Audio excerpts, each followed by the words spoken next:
Hello दोस्तों, मैं प्रद्युम्न आप सभी का स्वागत करता हूं PA0099 क्लासेस के एक नए वीडियो लेक्चर में। आज के वीडियो लेक्चर में हम लोग देखने वाले हैं DLED फोर्थ सेमेस्टर के हिंदी के राजन सीरीज के अति लघु उत्तरीय प्रश्नों को, जो कि हमारा पार्ट नंबर 4 है। पार्ट नंबर 3 तक हम लोगों ने 60 क्वेश्चन को देख लिया है। पार्ट नंबर 4 में आज हम लोग उसी के आगे देखने वाले हैं, क्वेश्चन नंबर 61 से। तो चलिए शुरू करते हैं।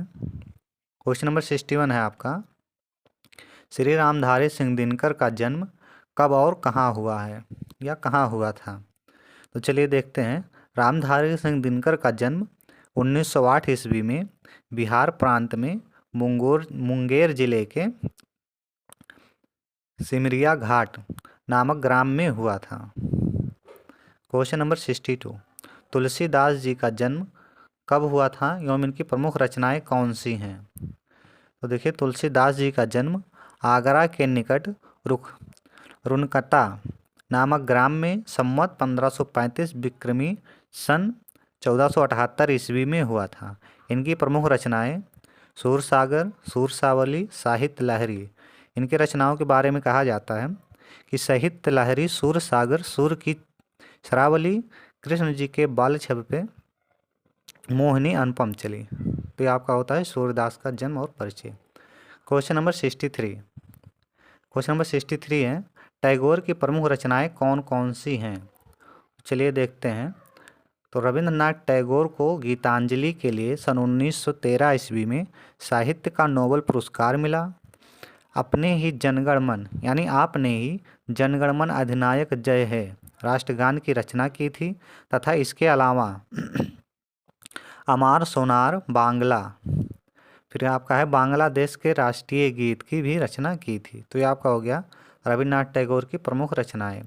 क्वेश्चन नंबर 64, मुंशी प्रेमचंद की प्रमुख रचनाएं कौन सी हैं। तो देखते हैं मुंशी प्रेमचंद की प्रमुख रचनाएं। पहला आपका हो गया गबन, गोदान, फिर आपका है कर्मभूमि, रंगभूमि, और आपका और है नेक्स्ट है सेवा सदन आदि उपन्यास, तथा नमक का दरोगा एवं पूस की रात, एक पूस की रात कहानियाँ प्रमुख रचना है। Next question number 65, Ramesh Upadhyay का सामान्य परिचय दीजिए। तो चलिए देखते हैं रमेश उपन्यास का परिचय।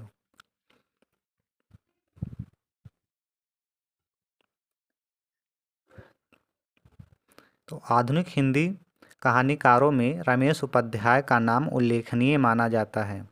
इनका जन्म ईटा जिले के वधारी गांव में हुआ था। इन्होंने साप्ताहिक हिंदुस्तान तथा नवीनता में उपसंपादक के पद पर कार्य किया था। इस समय आप दिल्ली विश्वविद्यालय में शिक्षण कार्य कर रहे हैं। नदी के साथ शेष इतिहास, बदलाव से पहले तथा पेपरवेट नामक रचनाएं विशेष उल्लेखनीय हैं। तो ये आपका हो गया रमेश उपन्यास का सामान्य परिचय, रमेश उपाध्याय का। नेक्स्ट क्वेश्चन नंबर 66 है, जो पुरुष अभिनय करे वाक्यांश के लिए एक शब्द बताइए। तो जो पुरुष अभिनय करता है उसको हम लोग अभिनेता बोलते हैं। नेक्स्ट देखते हैं क्वेश्चन नंबर 67, तंत्र एका विशाला सरोवरा अस्ति का हिंदी में अनुवाद लिखिए। तो इसका हिंदी में अनुवाद होता है वहाँ एक विशाल तालाब है। क्वेश्चन नंबर 68, हर शब्द का तृतीया विभक्ति एक वचन का रूप लिखिए। तो इसका होता है आपका हरिड़ा। क्वेश्चन नंबर 69, हिमालय से गंगा निकलती है, क्या वाक्य किस कारक का है। तो हिमालय से गंगा निकलती है अपादान कारक। यहाँ देखिए, जब हिमालय से गंगा निकलेगी तो हिमालय से अलग होगी। तो जब भी कोई चीज़ कहीं से अलग होती है तो उसमें आपका होता है अपादान कारक। क्वेश्चन नंबर 70, पुष्प शब्द के 4 पर्यायवाची शब्द लिखिए। तो चलिए देखते हैं। पहला आपका है पुष्प का होगा सुमन, कुसुम, फूल और प्रसून। ये आपका हो गया पुष्प के पर्यायवाची। क्वेश्चन नंबर 71, संधि सुगम सूक्ष्म एवं स्वतंत्र शब्दों के विलोम शब्द लिखिए। चलिए देखते हैं। संधि का आपका विलोम विग्रह होता है, सुगम का दुर्गम होता है, सूक्ष्म का स्थूल होता है, स्वतंत्र का परितंत्र होता है। ये आपके हो गए इन शब्दों के विलोम शब्द। नेक्स्ट क्वेश्चन नंबर 72, नयन एवं नायक शब्दों का संधि विच्छेद कीजिए। चलिए देखते हैं नयन और नायक का। तो नयन आपका होता है संधि विच्छेद, ने प्लस अन बराबर नयन, और नायक का होता है आपका नय प्लस अक, नायक। क्वेश्चन नंबर 73, सम उपसर्ग लगाकर चार चार शब्द बनाइए। तो चलिए देखते हैं।